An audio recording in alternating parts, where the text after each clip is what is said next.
Bienvenue dans Smart Bourse, votre émission quotidienne sur Smart for Change pour rester à l'écoute des marchés chaque jour à 17h si vous nous suivez en direct à la télévision via vos box, émission que vous retrouvez chaque soir en replay sur bismart.fr ou encore en podcast sur l'ensemble de vos plateformes préférées. Au sommaire de cette édition ce soir, le chiffre le plus regardé de la planète, le rapport mensuel sur l'emploi américain pour le mois de septembre. Et on peut le dire, la machine à créer de l'emploi aux États-Unis non seulement ne s'arrête pas, mais semble repartir à un niveau que le marché et que les économistes en tout cas n'avaient pas attendu pour ce mois de septembre. 254 000 créations d'emplois sur un mois pour l'économie américaine, c'est bien au-delà de ce qu'anticipaient les analystes. Le taux de chômage même retombe à 4,1%, une excellente nouvelle donc pour l'économie réelle et le marché du travail américain. Comment est-ce que le marché a pris ce rapport sur l'emploi aux États-Unis ? Plutôt de la bonne manière. Alors, on a vu quand même quelques secousses sur le marché obligataire. On prend 15 points de base sur le 2 ans américain, 10 points de base sur le 10 ans américain qui se rapproche à nouveau de 4%, mais on voit quand même que la réaction du marché action a plutôt été positive. Signe que les bonnes nouvelles sont peut-être des bonnes nouvelles du point de vue de la perception des investisseurs. Nous en parlerons justement avec nos invités de Planète Marché d'ici quelques instants. Cette journée positive sur les actions n'enlève rien à la semaine de tension qu'on a vécue, à commencer par les cours du pétrole sur fond d'escalade et de risques géopolitiques au Moyen-Orient. Les cours du brut ont pris 10% sur l'ensemble de la semaine. Avant le rapport mensuel sur l'emploi aux États-Unis, on avait déjà vu les taux longs américains se tendre d'environ 10 points de base sur l'ensemble des derniers jours. Et puis, petit retour de volatilité également sur les marchés actions avec un VIX qui a progressé d'environ 20% sur l'ensemble de la semaine.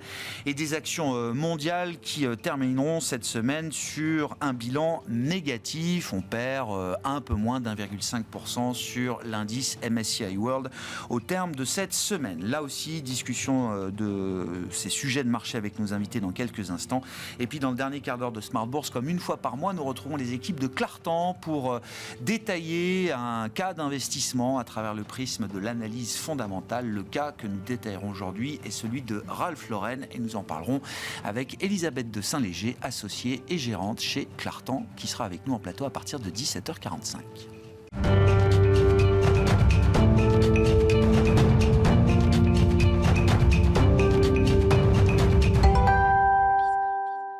Tendance, mon ami, chaque soir, en ouverture de Smart Bourse, nous retrouvons Pauline Gratel pour les infos clés du jour sur les marchés. Bonsoir Pauline. Bonsoir. Le chiffre que la planète finance regarde chaque mois, les chiffres de l'emploi américain.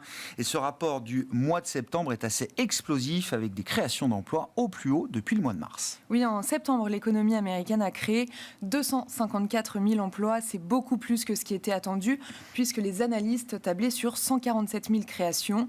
Le chiffre des 2 mois précédents a par ailleurs été révisé à la hausse de 72 000 au total. Le taux de chômage recule légèrement à 4,1% de la population active. Du côté des salaires, ils augmentent de 0,4% sur un mois et de 4% sur un an en septembre. Après cette publication, on a vu le rendement de l'obligation américaine à 10 ans bondir jusqu'à plus de 3,95%.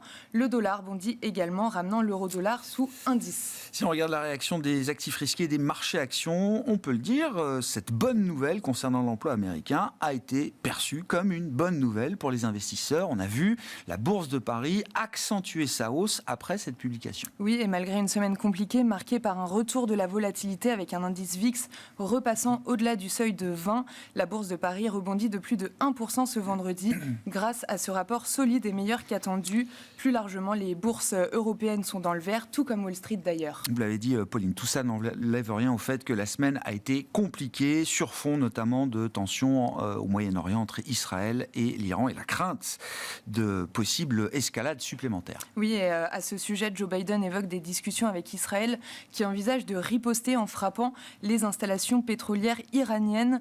La conséquence a été directe après cette annonce. Les prix du pétrole ont bondi pour atteindre un plus haut d'un mois avec un baril de Brent au-delà des $78. D'ailleurs, Esso continue d'en profiter à Paris et gagne 6% en tête du SBF 120. Un coup d'œil sur les marchés obligataires en Europe. Que peut-on retenir des niveaux du moment, Pauline ? Les rendements obligataires remontent aujourd'hui en Europe avec un taux allemand à 10 ans entre 2,20 et 2,25%.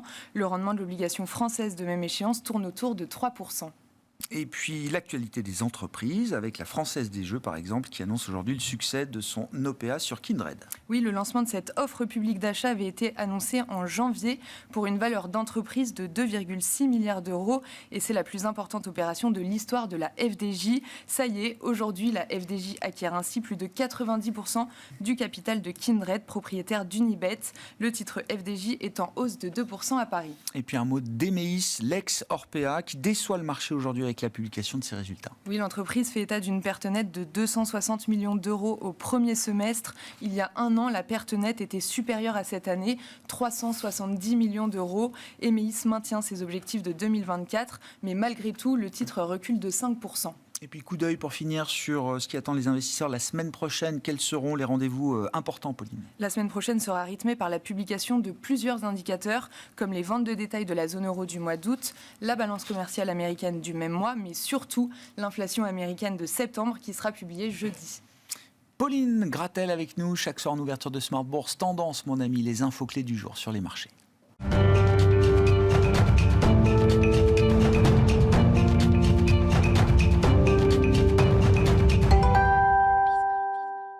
Trois invités avec nous chaque soir pour décrypter les mouvements de la planète marché. Olivier de Béranger est à nos côtés, le directeur général de la financière de l'Échiquier. Bonsoir Olivier. Bonsoir Grégoire. Arnaud Morel nous accompagne également, le directeur de la gestion sous mandat de Promépar Asset Management. Bonsoir Arnaud. Bonsoir Grégoire. Et Olivier Ringard, le directeur des investissements de Neuflis OBC. Bonsoir Olivier. Bonsoir Grégoire. Olivier Ringard, je commence par vous. Jérôme Powell ne voulait pas voir le marché du travail américain refroidir au-delà des niveaux qui avaient été atteints précédemment. Son vœu, semble-t-il, a déjà été exaucé. Il est effectivement servi, puisque les chiffres de l'emploi sont très, très, très forts et traduisent même potentiellement un marché de l'emploi américain qui est en train de réaccélérer. Ce qui est contraire à ce que l'on observe quand on regarde les enquêtes menées auprès des chefs d'entreprise, qui nous indiquent dans le secteur manufacturier un niveau très détérioré, dans le secteur des services un niveau qui était plutôt en train de se détériorer, et du côté des petites et moyennes entreprises, une volonté de celles-ci de réduire leurs embauches. Et résultat, un chiffre de l'emploi, somme toute, assez spectaculaire, qui souffrira des révisions. Alors d'ailleurs, je note au passage que les chiffres des 2 mois précédents ont été révisés à la hausse. Pour une fois. 72 000 cumulés en plus, création d'emplois sur les 2 mois précédents. Pas pour une fois, mais généralement, on a eu plutôt tendance à avoir des révisions à la baisse au cours de ces derniers trimestres. Et cette fois-ci, on a une révision à la hausse. Donc ça trouble un peu de nouveau la lecture de l'état de cette économie américaine et potentiellement la lecture de la trajectoire de l'assouplissement monétaire que la Banque centrale américaine va opérer au cours de ces prochains mois. On pourrait même se demander si la semaine prochaine on ne se retrouve pas avec un chiffre de l'emploi un chiffre de l'inflation un peu trop solide. On ne relance pas le débat autour du no lending. On n'en est pas là. Le marché aujourd'hui réagit en se disant que la Banque centrale américaine va tout de même baisser ses taux directeurs de l'ordre de 25 points de base sur les 2 prochaines séances. On abandonne définitivement la possibilité d'avoir une baisse de 50 points de base supplémentaires en une fois. Et évidemment, ça rassure également les investisseurs sur les actifs risqués. Ouais, c'est ça qui est intéressant aussi. En particulier les marchés européens qui faisaient un peu mieux tout à l'heure que les marchés américains. Et donc, l'Europe a plus à gagner d'une économie américaine qui attirerait vraiment très doucement, voire qui n'attirerait pas. Ah, très probablement. Ouais, ça très probablement. Et compte tenu du fait qu'il y a un différentiel de valorisation assez important entre les deux marchés, l'Europe pourrait être le bénéficiaire de cette situation. Attention, c'est un point effectivement de données dans la tendance sur l'emploi. Mais vous dites oui, on n'en est pas encore à se dire que la Fed a fait une erreur en septembre en entamant son cycle de baisse de taux. Non, il est trop tôt pour ouvrir ce débat. On en reparlera en début d'année prochaine, mais pour l'instant, il est beaucoup trop tôt. Bon, je crois que d'ailleurs la Fed projette 4,5% de taux de chômage à la fin de l'année. Bon, là, on est à 4,1%. Je ne dis pas que c'est inatteignable. Enfin, inatteignable. En tout cas, je ne dis pas qu'on ne sera pas à 4,5% de taux de chômage à un moment aux États-Unis. Mais en tout cas, cet horizon semble peut-être décalé dans le temps par rapport à ce que la Fed projetait même encore en septembre dernier, Olivier. Je crois que ce que vous venez de dire tous les deux est absolument exact. Le chiffre du chômage américain, c'est le chiffre le plus regardé de la planète marché, mais c'est aussi le chiffre le plus révisé de l'économie américaine. Donc, il est encore un peu tôt pour en tirer de grandes leçons. Moi, ça me fait plutôt penser que vous savez, il y avait eu un gros débat sur cette baisse de 50 BP, sur le fameux la Fed doit connaître quelque chose que nous ne connaissons pas. La Fed doit avoir des indicateurs propriétaires qui se dégradent que nous ne voyons pas. Je reste toujours dans ma conviction de la baisse de 50 BP, c'est que le prochain meeting de la Fed, c'est le 6 novembre. Ouais. Autrement dire, c'est le lendemain des élections américaines et le chômage, c'est le lendemain. Donc, il n'y avait pas un boulevard pour rebaisser les taux à nouveau cette semaine-là, sauf catastrophe économique. Donc, je crois qu'ils ont bien fait de baisser de 50 BP. Ils vont faire comme nous et comme le suggérait Olivier. On va attendre de voir une série au moins de 3 chiffres consécutifs et avec les révisions qui vont avec. C'est sûr que l'atterrissage à 4,5, quand on est à 4,1 en septembre, il faudrait quand même qu'il se passe quelque chose de sacrément mauvais, oui. Mais vous savez que le taux de chômage et les non-farm payroll ne viennent pas des mêmes enquêtes. C'est vrai. Donc, c'est pas les mêmes sources, c'est pas les mêmes data, c'est pas croisé. Donc je pense qu'il faut être, comme tout le monde, on va un petit peu attendre, mais c'est vrai que nous, on est plutôt dans un scénario de soft landing, toujours pour les US, et ça nous renforce dans cette idée qu'il n'y a pas eu une dégradation brutale de l'activité américaine au Q3. Ce ne sera pas spectaculaire, mais ce ne sera pas non plus dramatique, et qu'on est toujours vers une croissance qui se dirige vers le potentiel. Là où je rejoins Olivier, c'est qu'il ne faudrait pas qu'il y ait un mauvais chiffre du CPI la semaine prochaine, ça c'est sûr. Trop élevé. Oui, trop élevé. Ouais, j'entends. Et partant de l'idée que le scénario de soft landing peut-être se consolide encore un peu plus aujourd'hui avec ces chiffres, est-ce que ça veut dire que le marché, alors jusqu'à aujourd'hui, attendait quand même trop de baisse de taux de la part de la Réserve fédérale américaine? On est toujours dans ce débat entre ce qu'on peut attendre de la Fed et ce que la Fed finira par délivrer réellement. On a un marché qui est toujours un peu hystérique sur les prévisions des banques centrales. Rappelez-vous qu'en début d'année, on attendait 7 baisses des taux entre la semaine de Noël et le premier de l'an, puis 0 à peu près au fin mai, début juin. Et puis finalement, moi je pense qu'on va avoir 3 à 4 baisses des taux, donc 75 à 100 points de base, ce qui était exactement la prévision des dots de la Fed au début de l'année 2024. Donc je pense qu'ils ont plutôt des bons outils à leur disposition. Après, il ne faut pas exclure non plus un choc exogène, évidemment, soit de la géopolitique, soit quelque chose d'autre qui ferait que l'économie américaine dérape. Mais pour l'instant, franchement, il n'y a pas de quoi trop s'inquiéter. Les bonnes nouvelles sont des bonnes nouvelles. Est-ce que c'est comme ça qu'il faut le prendre, Arnaud? Est-ce que je vois, je regarde encore au moment où on se parle, parce que oui, les cours, les indices américains peuvent voir la deuxième partie de séance être différente, mais pour l'instant, c'est encore du vert sur le S&P 500 à la suite de ce rapport qui a quand même fait, qui a recalibré un peu la pente de la courbe de taux américaine. Je disais, plus 15 points de base sur le 2 ans, plus 10 points de base sur le 10 ans. Alors, on s'habitue à ces mouvements. Mais là, il y a eu un petit choc quand même sur le marché obligataire. Pour les marchés actions, c'est un choc positif. Exactement. Comme on l'a dit tout à l'heure, c'est vraiment la reprise du marché européen sur la séance, sur la publication des chiffres cet après-midi, ce que disait Olivier tout à l'heure. C'est nous qui en profitons le plus. Vraiment, le point important, on a une économie qui est quand même très internationale. Et surtout, c'est quand on regarde un petit peu aussi le plan de relance qui a été mis par la Chine. Aujourd'hui, la partie américaine, une économie donc, qui semble atterrir sur un scénario de soft landing et des valorisations qui sont plus qu'attractives en zone économique européenne. Et surtout, ce gros mouvement de rotation sectorielle qui a été mis en place, avec des cycliques qui ont pêché sur la séquence, on va dire, juin, mi-septembre. Et voilà, on pourra avoir un relais de croissance avec des niveaux de valorisation sur les cycliques et des révisions de BPA qui ont été faites quand même assez drastiques au cours de cette période, qui pourraient redonner le là et repartir en avant sur la zone économique européenne en termes de performance. On a purgé un peu les attentes, là, vous dites, sur les croissances bénéficiaires Il y a eu quand même un gros travail qui a été fait. Quand on regarde un petit peu toutes les avancées qui ont été dites sur la partie économique, avec des PMI manufacturiers qui sont quand même fortement contractés sur la période. On a eu des révisions de bénéfices par action européens. On est passé en début d'année, on attendait 8% de croissance de BPA. Là, on est aujourd'hui à 0, voire moins 1 sur le stock 600. On finira l'année à moins 0,5, ou 0, quoi. 0. Et après, on a les projections sur l'année 2025. On y reviendra après, mais c'est vraiment le travail qui a été fait sur la partie cyclique. On a le secteur automobile qui a fortement révisé, moins 14 sur la séquence quand même des 3 derniers mois. Le Le secteur discrétionnaire également qui a fortement révisé à la baisse. Les anticipations, on va dire, de baisse de taux étaient profitables pour les secteurs défensifs qui ont performé, auront pris le là sur la période estivale. Quand on regarde un petit peu, projection sur 25, c'est plus 10 en termes de bénéfices actions en zone économique européenne. Après, attention quand même sur 2025, vous avez ASML et SAP qui révisent pratiquement 80% des bénéfices par action. Donc, il faut faire aussi attention. C'est peut-être l'arbre qui cache la forêt sur les révisions et les projections et les reports d'estimation de bénéfices par action pour la zone Europe.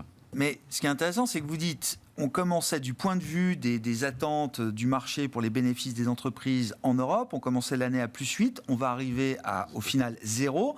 Pas de croissance bénéficiaire sur 12 mois, mais un marché action qui aura pris quand même 15%. Exactement. Et c'est ça, vraiment, les anticipations sur la partie 25. Et surtout, après, la poursuite aussi des marchés américains, enfin, une corrélation des écarts de valorisation, de performance qui sont, on va dire, quand même importantes. Tiens, parlons un peu de la micro, ça va revenir, mais terminant l'année à 0 croissance de bénéfices en Europe, on peut légitimement se dire qu'en 2025, on aura plus 10 ? Olivier, moi, ça me paraît un peu ambitieux. Ça me paraît un petit peu ambitieux, à la fois en Europe et aux États-Unis. Aux États-Unis, là, on est sur plus 15. On est à plus 15 sur la croissance des bénéfices 2025, plus 10 en Europe. Si on s'attend, comme la Banque centrale européenne, à une croissance autour de 0,8 cette année et à peine 1% l'année prochaine, avec une inflation qui baisse plus vite que prévu. Et ça, je vous rappelle quand même toujours la même chose, c'est que la croissance nominale, donc croissance réelle plus inflation, c'est le meilleur explicatif des BPA sur long terme. Ça va être difficile de faire plus 10 en Europe et plus 15 aux États-Unis. Donc, on attend les publications du Q3 avec assez de prudence. Essentiellement parce qu'en fait, on est dans la queue de comète, si je puis dire, de l'effet de ciseau, du hausse des coûts des matières premières et des salaires, et que le pricing power, c'est fini. Plus personne ne peut monter ses prix de manière forte et nette pour récupérer les coûts. Donc, vous avez quand même embarqué un stock de salaire qui est plus élevé, vous avez une baisse de coûts, même si ça commence à rebaisser, mais c'est toujours des contrats long terme.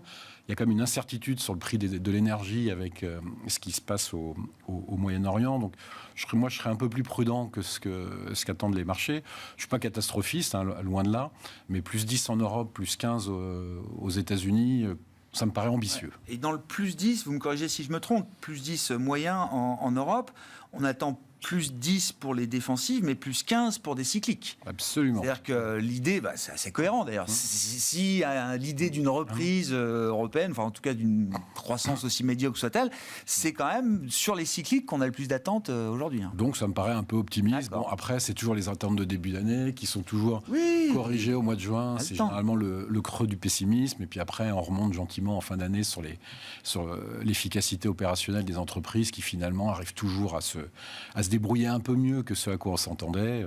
Elles ont vécu tellement de bouleversements et tellement de changements dans leur structure de coûts et dans leur structure de profitabilité qu'elles résistent plutôt bien. N'oubliez pas aussi que les hausses d'impôts prévues en France auront un impact non négligeable sur les BPA quand même. Si vous avez fait votre activité 100% en France, c'est 11% de moins de BPA. Si vous êtes par exemple comme Carrefour, qui est essentiellement français, avec une main-d'œuvre abondante et qu'on commence à toucher sur les seuils de réduction de charges, ça va être un peu plus compliqué. Donc attendons de voir les mesures exactes que vont délivrer le gouvernement français. Mais même si le CAC 40 est un indice régional, comme on a l'habitude de le dire, c'est quand même pas neutre dans l'Eurostock 50 ou Stock 600. Oui, puis cette tentation fiscale, elle existe en France, mais pas qu'en France, au Royaume-Uni, peut-être même, pourquoi pas aux États-Unis, si c'est une mandature Kamala Harris, là aussi, il pourrait y avoir aussi peut-être un peu de tentation de ce point de vue. Il y a une énorme différence aux États-Unis, c'est qu'on part d'une base d'impôt qui est beaucoup plus faible. Bien sûr. Beaucoup plus faible. Comment vous voyez l'équilibre entre... Alors, l'idée quand même de quelques baisses de taux qui doivent permettre peut-être de soutenir les valorisations d'actifs risqués. Est-ce qu'on est dans ce schéma où ce sont de bonnes baisses de taux pour les actifs risqués, si on regarde un peu devant nous, Olivier Ringard? Et puis, l'idée que peut-être sur les bénéfices par action, il y en aura peut-être un peu moins que ce qu'on anticipe ou ce que les analystes anticipent aujourd'hui pour 2025. Je pense que quand on regarde l'histoire financière, ce qu'on peut retenir, c'est que les baisses de taux, sur un horizon moyen terme, 2 ans, sont généralement positives pour la majorité des classes d'actifs. À 1 an, par contre, c'est plus discutable. Prenons le cas du marché américain. 12 mois après la première baisse des taux de la Banque centrale américaine, en milieu de cycle 1995, on avait eu une progression du marché américain qui approchait les 20%. 2001, 12 mois après cette première baisse de taux, on avait une performance du marché américain qui était plutôt autour de moins 15%.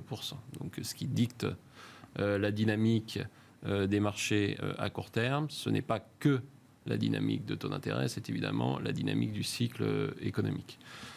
Donc ça, c'est le premier élément. Dès lors qu'on est dans un scénario de soft landing, que nous pensons également, cycle porteur. On se dit que le cycle va être porteur pour les actifs, pour un très grand nombre de classes d'actifs, et en particulier pour la classe d'actifs actions, même si les croissances bénéficiaires sont révisées à la baisse au cours des prochains mois, ce qui est effectivement probable, puisque les anticipations sont sans doute trop élevées par rapport aux croissances nominales que nous aurons. Pour notre part, par exemple, on est en train de réviser à la baisse les attentes de croissance sur l'économie européenne. On était plutôt sur l'idée que l'année prochaine, on serait autour de 1,5. Maintenant, on est plutôt sur l'idée qu'on va être légèrement au-dessus de 1, ce qui justifie qu'on va revoir à la baisse nos anticipations de croissance bénéficiaire sur cette économie européenne. Mais tant qu'on ne se retrouve pas dans la situation où on a un environnement récessif qui génère une contraction des bénéfices, on est dans un environnement qui reste positif pour les actifs risqués et pour les actions en particulier. Et dans cet environnement, est-ce qu'il y a des choix de style à faire ? C'est vrai que, Arnaud le disait, on a vu quand même des changements de hiérarchie sectorielle au cours de l'été, avec des défensives revenues sur le devant de la scène et des cycliques qui ont rendu quand même pas mal de performances. C'est une tendance qui est en train de se mettre en place ? Alors, déjà, ce n'est pas la première fois qu'on a des rotations sectorielles. Pour notre part, la manière dont on envisage les choses, c'est que quand on regarde ce qui s'est passé cet été, la rotation sectorielle, elle s'est faite tout de même sur l'idée qu'on avait potentiellement une récession qui était en train d'arriver, en particulier aux États-Unis. Les mauvais chiffres au cœur au cœur de l'été, fin juillet, début août, c'est ça, hein, des petites alertes sur les chiffres américains. Sur les chiffres américains, des statistiques de révision à la baisse sur le marché de l'emploi américain. Et on a basculé dans un narratif où le risque de récession revenait sur le devant de la scène et dans une situation où ce risque de récession qui était pricé à 0%, tout d'un coup était repricé autour de 20-30%. Si les statistiques que nous avons au cours des prochains mois aux États-Unis confirment cette stabilisation sur un rythme assez soutenu dans l'emploi américain, il est très probable que de nouveau on assiste à une rotation sectorielle. Le marché reviendra vite au cyclique. Et reviendra vite, selon nous, au cyclique, encore plus dans un mouvement où les taux s'ajustent graduellement à la baisse. Donc c'est la raison pour laquelle, pour notre part, on essaye d'avoir notre scénario central, qui est celui du soft landing. On essaye de ne pas avoir trop de paris sectoriels pour l'instant, puisqu'on considère que les marchés sont susceptibles de basculer très rapidement d'un scénario à un autre. L'indice de surprise économique aux États-Unis revient là en territoire positif aujourd'hui. Arnaud ? Exactement, à contrario de la zone économique européenne. Oui, parlons de l'Europe. Continuons de parler de l'Europe, mais parlons des bons élèves. Parlons de l'Espagne. Ouais. On parlera des autres après. Vous aimez bien l'Espagne ? On aime bien parce que c'est un ovni quand même. Racontez-moi l'Espagne. Une zone qui s'est reprise sur les 2 dernières années. C'est sa meilleure séquence boursière depuis 2004-2006. Après, il y avait eu la bulle immobilière qui avait entraîné tout cela, mais c'est aujourd'hui la composition de l'indice qui aide aussi à avoir cette très bonne performance. Pratiquement un tiers de l'indice, c'est des banques à l'intérieur qui ont profité des taux variables. Vous avez un momentum économique aussi qui est très bon, avec un manufacturier pour le coup. Il y a un PMI composite qui est en territoire positif, à contrario de l'ensemble des autres zones de la géographique européenne. L'écart entre le PMI espagnol et allemand n'a jamais été aussi large qu'aujourd'hui. Tout à fait. Et vous avez des bénéfices pour actions qui sont au rendez-vous. Pour le coup, on est pratiquement à 14% de croissance de BPA, 4% l'année prochaine, drivé principalement par les banques. Bien sûr, il y a également Inditex qui participe amplement à ces 30% de la performance, 30% des bénéfices par action. Une régularité de métronome, le cours de bourse d'Inditex. Et on le voit aussi auprès des investisseurs, notamment obligataires. On le voit aujourd'hui, ça fait depuis 2007, on a, on va dire, une dette espagnole qui est passée en rendement supérieur à la dette française. Donc aussi, c'est un gage de sécurité. Et tout ça, ça a été fait par le travail des 10 dernières années en termes d'économie. Et on voit le tourisme qui marche très bien. On voit une société comme AENA qui fait un parcours boursier. Quand on fait le comparable par rapport à ADP, c'est totalement impressionnant. Vous avez un rattrapage aussi en termes de valorisation. Toujours, on est marché européen à 13,5. La valorisation de l'IBEX, on est à 11,5. Donc on a des codes de quasi 20%. Et c'est le seul indice européen qui n'est pas repassé, on va dire, sur ses plus hauts qu'il avait connus en 2007. Donc il y a toujours cette histoire de rattrapage, la valorisation qui est en retard, le momentum économique et le momentum de bénéfices par action. Vous allez me dire, le risque peut-être aujourd'hui avec la baisse, on va dire, des taux directeurs et la partie taux variable. Je rappelle qu'à l'intérieur, et à contraire de ce qui est dit, on a 20% des services en collectivité qui est présent, représenté par Iberdrola. C'est de se dire à l'intérieur que ça peut être la force de rappel pour les prochaines années qui peut permettre ce rattrapage et la poursuite de cette surperformance. C'est pourquoi on aime beaucoup et on est exposé à cette zone géographique européenne. Mais ça sert, enfin c'est même une alternative, par exemple, je sais pas, à des investisseurs qui auraient pu être investis sur des actions françaises, par exemple. Est-ce que dans le jeu un peu de beauty contest, concours de beauté des marchés, est-ce qu'on peut voir que l'Espagne profite peut-être de... C'est exactement ce que je disais, c'est le miroir, enfin l'effet miroir, et donc vous avez des flux, enfin la même chose, vous comparez deux sociétés qui sont en termes de valo, en termes de perspective, ADP, AENA, vous les mettez en face, vous mettez Iberdrola, vous mettez Engie, enfin c'est pas totalement le même métier, mais on appartient au service aux collectivités, enfin clairement vous avez plus envie d'aller mettre cette partie-là sur la partie espagnole aujourd'hui. Vous avez eu des flux entrants certainement, potentiellement, suite à la dissolution de l'Assemblée nationale. C'est un peu le même effet que ce qu'on voit actuellement à un degré certes moindre, mais où vous avez des sorties, une contre-performance du marché indien. Il n'y a pas non plus une baisse très importante, mais un retour de flux sur la Chine, engendrant des baisses et des momentum moins importants sur ces zones-là. Olivier de Béranger, on a toujours beaucoup parlé des banques, tous les deux. Alors je ne sais pas, est-ce que l'environnement en zone euro reste favorable au secteur bancaire sur le plan boursier? Il y a en plus l'idée de grandes manœuvres aujourd'hui. Ça m'intéressait d'avoir votre avis là-dessus. Oui, c'est un secteur qui est intéressant, mais c'est surtout un secteur de rendement. Donc effectivement, la nouveauté, c'est est-ce qu'il y a des primes de changement de contrôle, ce qui serait vraiment une nouveauté importante. Donc on voit la tentative d'Unicredit sur Commerzbank. Bon, pour l'instant, quand même, c'est la seule chose dont on entend parler. Hein. Le serpent de mer de consolidation en France ou européenne, il n'est pas encore tout à fait sur le... Non, mais j'imagine qu'une grande opération emblématique peut tout de suite catalyser d'autres mouvements. Il faudrait qu'elle aille jusqu'au bout, ce qui... peut-être, hein, mais je pense que c'est du 50-50. Je pense que le veto a priori des Allemands n'est pas aussi solide que ça. Non, je ne crois pas. Tout le monde leur dit qu'ils ont tort de s'y opposer. On va pouvoir le contourner. Tout le monde sait qu'Unicredit a déjà une expérience en Allemagne avec le rachat d'HVB il y a début des années 2000, c'est ça, voilà. Et que donc c'est possible. Après, est-ce que ça peut provoquer un re-rating long du secteur ?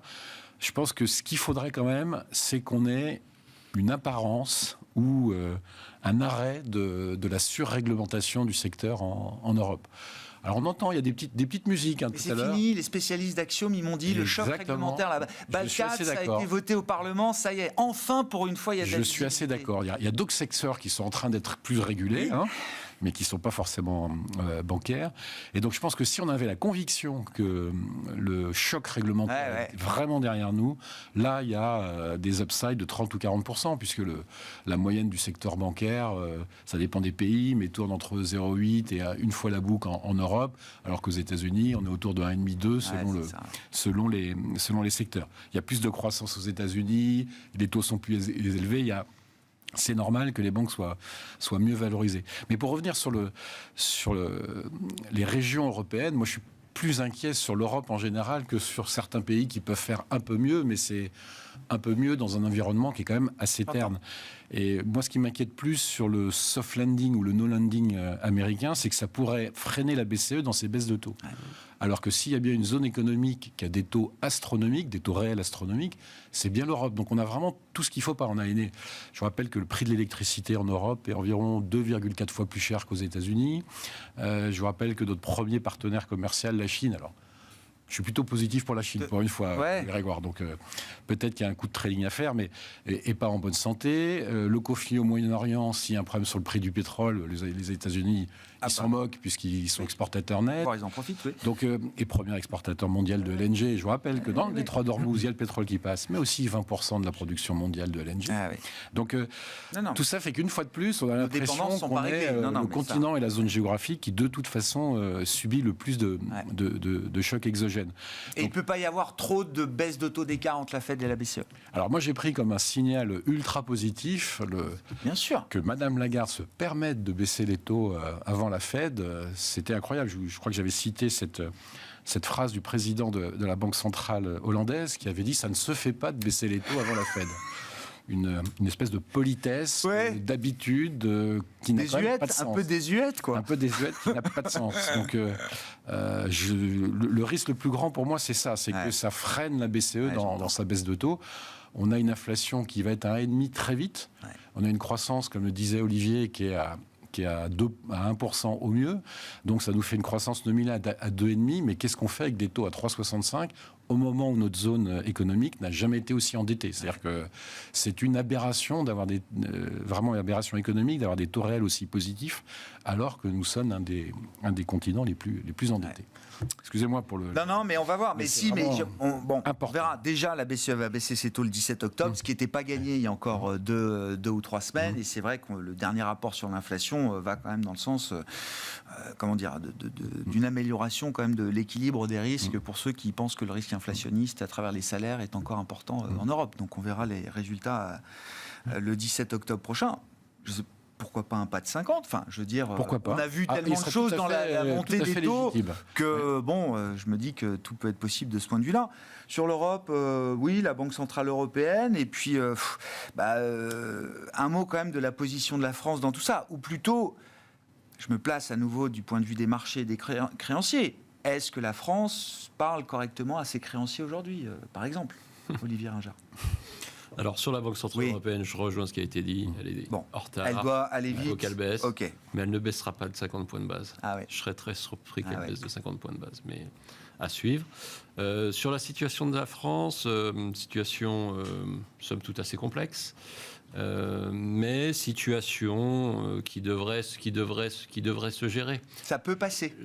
Ça devrait passer. Ça devrait passer. C'est-à-dire ça devrait passer puisque aujourd'hui le nouveau gouvernement est en train de travailler sur un scénario de consolidation budgétaire. Donc on n'est pas dans l'idée aujourd'hui de vouloir creuser davantage le déficit. Contrairement par exemple à ce qu'avait fait l'Angleterre il y a ça quelques trimestres. Donc ça c'est une première idée, c'est qu'on ne dit pas au marché que l'on va creuser nos déficits, on dit au marché que l'on va essayer de stabiliser et de réduire notre déficit pour les prochains mois. Alors évidemment, on va sans doute avoir 2 débats. D'abord, le débat sur la faisabilité de ce budget, donc sa capacité à être validé par le Parlement. Et le deuxième débat sera sur les conséquences sur la croissance économique française. Mais on n'est pas particulièrement inquiet pour notre part sur ces débats-là. D'abord parce qu'il n'est pas dans l'intérêt de l'Assemblée probablement de créer une crise politique importante. Je pense que tout le monde a à l'esprit ce qui s'est passé, par exemple, au Royaume-Uni. Et l'impact sur la croissance, il va falloir bien apprécier ce que seront les mesures in fine décidées par le gouvernement et par l'Assemblée pour avoir une idée assez précise de cette croissance française. Mais quand on regarde la croissance française, on est dans le scénario où cette croissance française, elle est entre l'Espagne, qui se porte très bien, et l'Allemagne, qui se porte très mal. Donc on est entre les deux, on est dans la moyenne européenne. Finalement, on reste à peu près à notre place de ce point de vue-là, quoi. On est dans la moyenne. Oui, ça a été toujours la moyenne, le pays moyen. Oui, je rebondis là-dessus aussi, mais vous parliez de l'Espagne tout à l'heure, Arnaud, mais en miroir, en creux, ça veut dire que quand on gère des actions françaises, forcément, quand on est une société de gestion en France, on a forcément des actions françaises pour le compte des clients. Il y a beaucoup plus de prudence, beaucoup plus de sélectivité. Enfin, dans quelle mesure on prend en compte la situation politique, la tentation fiscale, quand on fait de l'investissement et de la gestion de valeurs mobilières françaises? Clairement, c'est un exercice plus délicat, parce qu'on a une empreinte plus marquée dans les portefeuilles sur la partie française. Donc, ce qu'on a commencé à faire, c'est désensibiliser cette partie-là et de la reporter, et ce pourquoi le travail est intéressant sur d'autres pays. Mais donc aujourd'hui, aller sur tout ce qui est réglementé est quand même très difficile. D'aller sur les banques françaises, ça paraît également délicat. On rappelle que vous avez des sociétés de rating qui vont faire le travail dernière semaine d'octobre. Donc ça aussi, ça peut être difficile en termes d'allocation. Donc ça, c'est les points importants. Donc aujourd'hui, il n'y a pas de très bonnes d'investissement, on va dire, à faire sur la zone française, même s'il y a beaucoup d'opportunités. Mais voilà, on a un secteur du luxe qui est quand même en délicatesse, avec des croissances organisées, des top lines qui vont continuer encore à contracter, malgré le stimulus, et même si on a quand même du mal. Le rebond de la semaine dernière, qu'on a vu Chine et luxe, vous dites, c'est d'accord, c'est passé, quoi. Quand on voit la croissance de BPA de l'année prochaine, de 5-6%.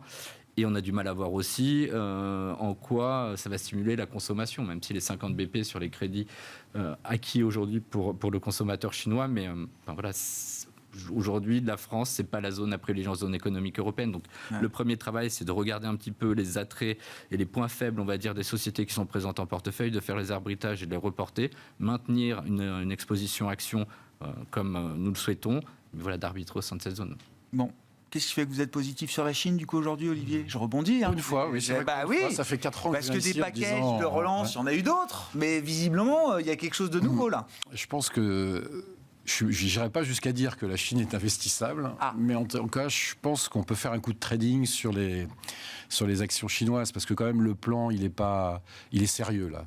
C'est pas 2008-2009, c'est pas un plan aussi violent que la sortie de crise financière, mais c'est pas les mesurettes auxquelles on a assisté depuis la crise Covid. Il y a un volant monétaire avec des baisses des taux, à peu près sur tous les taux chinois que vous pouvez imaginer. Il y a une aide au système bancaire. Il y a une recapitalisation de l'ordre de 150 milliards de dollars. Si vous faites un multiple de 3-4 pour une banque commerciale, c'est quasiment 500 milliards de crédits qui peuvent arriver dans le système. Il y a des aides sur l'immobilier, diverses et variées. Il y a un soutien budgétaire. Il y a des versements qui vont être faits aux plus démunis, avec en plus un encouragement pour les villes et aussi pour les collectivités locales, à faire la même chose. Et puis enfin, il y a même une aide sur les marchés actions, avec des lignes de swap et la possibilité de trouver de la liquidité. Et je dis ça pour acheter des actions. Exactement. Je dis ça d'autant plus que mon actionnaire a la chance d'avoir un partenariat avec une société de gestion chinoise. Et donc j'étais à Shanghai il y a 3 semaines. Et nous sommes revenus avec le gérant qui gère une de nos stratégies, qui est une stratégie sur la Chine, en disant, je pense qu'on n'a jamais vu des gens aussi dépressifs. Jamais. Même les Européens à côté sont plus joyeux. Les investisseurs chinois, même devant des membres du Parti communiste, disaient que la croissance, c'était pas 5%, mais c'était au maximum 2%. Ils disaient tous qu'ils connaissaient au moins 2 ou 3 amis qui étaient au chômage. Ils disaient tous que les prix de l'alimentation baissent, je crois que c'était pour le 18e mois consécutif. Quand les prix de l'alimentation baissent consécutivement, c'est qu'il y a un vrai sujet. Ils disaient tous que toute leur famille était collée sur l'immobilier sur plusieurs générations, puisqu'il y a des familles qui ont acheté des appartements sur... C'est 70% de leur patrimoine. C'est 70% de l'épargne. Il y a un taux d'épargne qui est énorme, et donc tout l'enjeu de ces 5, je serais tenté de dire les 5 flèches, pour reprendre les Abenomics, c'est de redonner du pouvoir d'achat aux Chinois, et surtout qu'ils aient confiance dans l'avenir.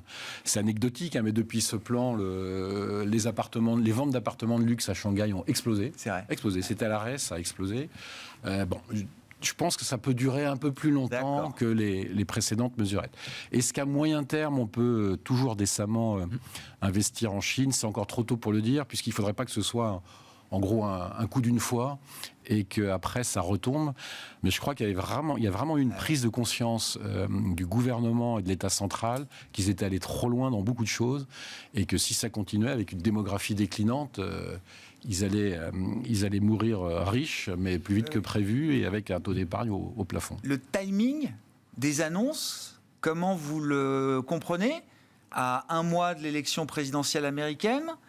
Parce qu'évidemment, ils ont réfléchi aussi à ce timing-là. Ou est-ce qu'il y avait une urgence telle qu'il fallait presque en mode panique délivrer un package crédible, comme vous dites? Alors je pense que c'est un peu de tout. C'est-à-dire il y a les 75 ans de, je ne sais plus si c'était la fondation du Parti communiste ou autre, c'était effectivement l'anniversaire. Je pense que l'urgence, elle était quand même réelle. Ouais. Oui, vu les discours que vous rapportez, effectivement. C'est frappant les tours qui sont arrêtés, même dans le centre-ville. Et puis, c'est sûr que c'est pour montrer aux Américains qu'il y a de la dry power. On sera là, quoi. S'il faut soutenir et qu'il y a une bataille commerciale, on sait et on peut faire des choses.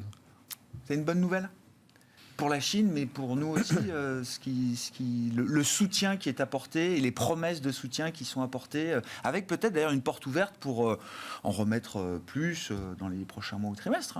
Pour la Chine, c'est une bonne nouvelle, mais je rejoins ce que disait Olivier. On ne résout pas nécessairement les difficultés structurelles. Non.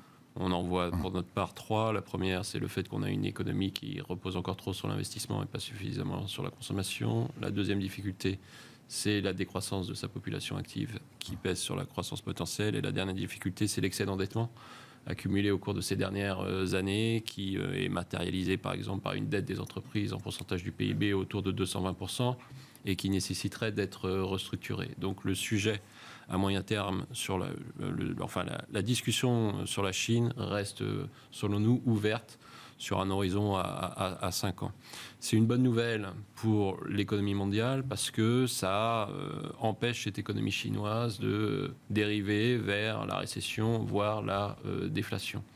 Mais ce n'est pas nécessairement un facteur de soutien très fort pour le reste du monde et en particulier pour l'économie européenne parce que ce boost potentiel de la consommation va principalement probablement rester de la consommation intérieure, de la consommation chinoise et pas nécessairement se déverser sur les produits occidentaux, premier élément. Et deuxième élément, on sait qu'aujourd'hui, l'économie chinoise, si elle a besoin de croître, a besoin également de concurrencer les produits occidentaux, et la compétition auquel se livre l'économie chinoise avec le reste du monde va rester là et va continuer de peser sur un certain nombre de secteurs européens en particulier. Donc ce n'est pas nécessairement une très bonne nouvelle pour l'économie mondiale, c'est une bonne nouvelle au sens où on met de côté le risque récessif chinois. Bon, un mot de la logique d'investissement, petit tour de table pour finir, en commençant par vous, Olivier Ringard, dans un portefeuille un peu global, multi-actif, là, qu'est-ce qui prévaut chez vous ?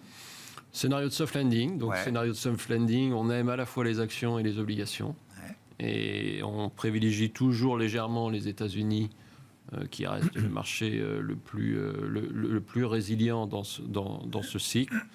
Et on n'a pas envie aujourd'hui de faire de mouvements spectaculaires dans notre allocation d'actifs. Ce qui nous inciterait à faire évoluer notre allocation d'actifs, c'est soit le scénario de no landing qui ressort et qui pourrait nous pousser à réduire la partie obligataire. Et pour les actions, ce serait quoi ? Ce serait très bon ?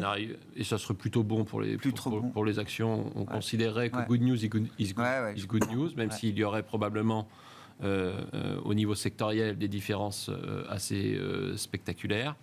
Et à contrario, si le scénario de récession revenait sur le devant de la scène, on aurait plutôt tendance à réduire la partie action. Donc pour l'instant, soft landing, on se tient à ce scénario. Scénario central. On reste central. Au centre. Et on surpondère les deux principales classes d'actifs que sont les actions et les obligations. Les chiffres de l'emploi du jour, en tout cas, donnent l'idée d'une sémentation encore un peu plus forte de ce scénario, de cette perception de scénario, cette idée de scénario de soft landing. Qu'est-ce qui vous intéresse effectivement chez les premiers par asset management pour le compte des clients, là aujourd'hui, Arnaud ? Pareil. C'est-à-dire que dans ce cycle, on va dire, de baisse de taux directeur, de soft landing, on le reprend tous. On en est un niveau de neutralité, on va dire, sur la partie action, parce qu'on a quand même des niveaux de valorisation qui sont assez excessif, c'est élevé, sur la partie américaine et abordable en zone économique européenne. Donc, il faut naviguer entre ces deux mondes. Donc, c'est d'en mettre un petit peu partout sur la partie américaine et sur la partie européenne et de le diversifier dans ce sens-là. Sur la partie Chine, au sein des gestions sous mandat, en tout cas, on n'investit pas, on considère que c'est non investissable aujourd'hui à l'heure actuelle. Après, dans la partie gestion collective, comme ce qui a été dit précédemment, c'est quelque chose peut-être à jouer sur du court terme. Ouais. Sur la partie obligataire, on maintient un biais, on va dire, de surpondération sur l'investment de grade et on a réduit, on va dire, la voilure sur la partie haut rendement et on a remis, on a toujours une pondération, une diversification sur un portefeuille équilibré de l'ordre de 5% sur la dette émergente, notamment en devise locale. Donc on maintient, donc on n'a pas de signe d'alerte sur la partie américaine. Voilà un taux d'investissement important au sein des portefeuilles. Olivier de Béranger. J'ai bien envie de continuer ce qui s'est passé au mois de septembre, où en gros on a un Nasdaq qui est négatif, on a un S&P qui est légèrement positif et on a Russell 2000 qui est quasiment 5%. Ouais. Donc l'élargissement, je pense que c'est quelque chose qui est intéressant, c'est fondamental. Donc plus de small et mid cap, plus de valeurs des côtés, probablement un peu plus de défensif, malgré... les doutes avec ce chiffre de l'emploi, sur le lending, sur la nature du lending américain. Et puis je pense que ça remarche enfin le 60-40 et le 40-60. Pourquoi je dis 60-40 ? C'est le 60-40, c'est à l'américaine, c'est 60% d'actions, 40% d'obligations. Et le 40-60, c'est à l'européenne, c'est 40% d'actions et 60% d'obligations.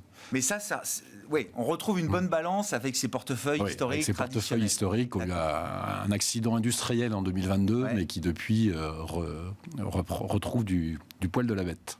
Merci beaucoup, messieurs. Merci d'avoir été les invités de Planète Marché ce soir. Olivier de Béranger, le directeur général de la financière de l'Échiquier. Arnaud Morel, directeur de la gestion sous mandat de Promépar Asset Management. Et Olivier Ringard, directeur des investissements de Neuflize OBC.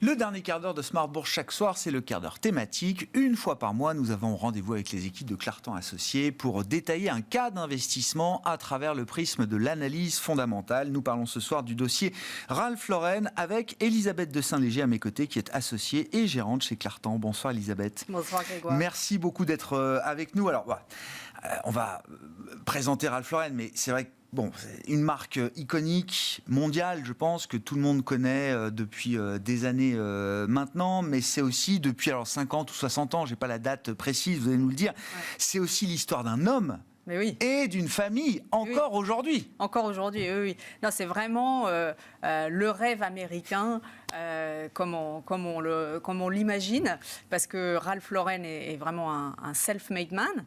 Il est né aux États-Unis, dans une famille d'immigrés biélorusses. Il a grandi dans le Bronx. Ouais. Et il a très tôt lancé son affaire en vendant des cravates porte-à-porte. Au début, c'était... Voilà. Et puis en fait, on l'a rappelé, il a commencé à se faire connaître. Il a lancé son label en 67.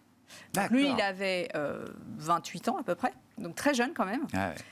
Il a lancé son label en empruntant $50 000. Et dans les années qui ont suivi, alors il a déjà lancé le célèbre Polo en 72. Et puis après, il s'est emparé de la garde-robe des Wasps. Il a été le pionnier du style Ivy League et il est parti à la conquête du monde. Et c'est pas seulement en fait le rival de Lacoste, parce qu'on pense Polo, on pense Lacoste, parce que en fait c'est aussi tout un vestiaire haut de gamme, très haut de gamme, même glamour. Quand on pense qu'il a habillé des stars, on pense à Robert Redford dans Gatsby le Magnifique, mais même jusqu'à plus récemment Taylor Swift, qui était il a habillé Taylor Swift. En couverture de Time Magazine. Incroyable. Tout à fait. Et puis, bien sûr, il a aussi toujours cultivé les partenariats avec les sports chics. Ah oui. Donc, par exemple... le polo. Le polo. J'allais dire Alors, le polo, assez basiquement, oui. Voilà. Mais c'est, par exemple, Wimbledon, l'US Open, la Ryder Cup, et puis les JO. Pour la 9e fois, le comité des Jeux Olympiques américains l'a désigné pour habiller toutes les athlètes tous les athlètes de l'équipe américaine. Pour Los Angeles 2028, c'est ça? Alors là, je ne sais c'est pas pas pour le prochain, d'accord. Déjà C'était été pour fait, Ok. Mais Paris, et c'était la 9e fois. Il est encore en contrôle de... Enfin, la famille est encore présente au capital, dans le management. On vit encore au rythme de Ralph Lauren, parce qu'il a plus de 80 ans aujourd'hui quand même. Il a plus de 80 ans. Il est moins en forme qu'il n'a été. Oui.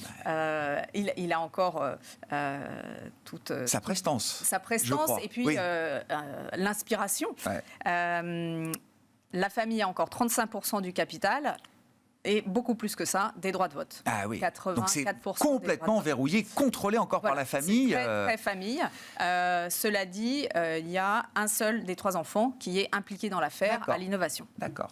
L'histoire de la marque, si vous l'avez raconté d'un mot, Elisabeth, mais c'est vrai que, alors, créée en 67, vous dites, il y a eu dans le passé récent quand même un risque ou un moment où la marque a peut-être failli s'abîmer. Oui. Mais c'est l'histoire de plein de marques, j'imagine. Donc au tournant des années 2010, il y a quand même cette tentation de la massification du mass market qui se passe pas très bien. Et donc il faut reprendre les choses en main. Il y a on peut dire une crise de la quarantaine, parce que en fait les ventes ont en effet triplé en un peu plus de 10 ans. Au passage, le lustre de la marque s'est un peu terni. Bien sûr. Le contrôle des prix s'est un peu dilué.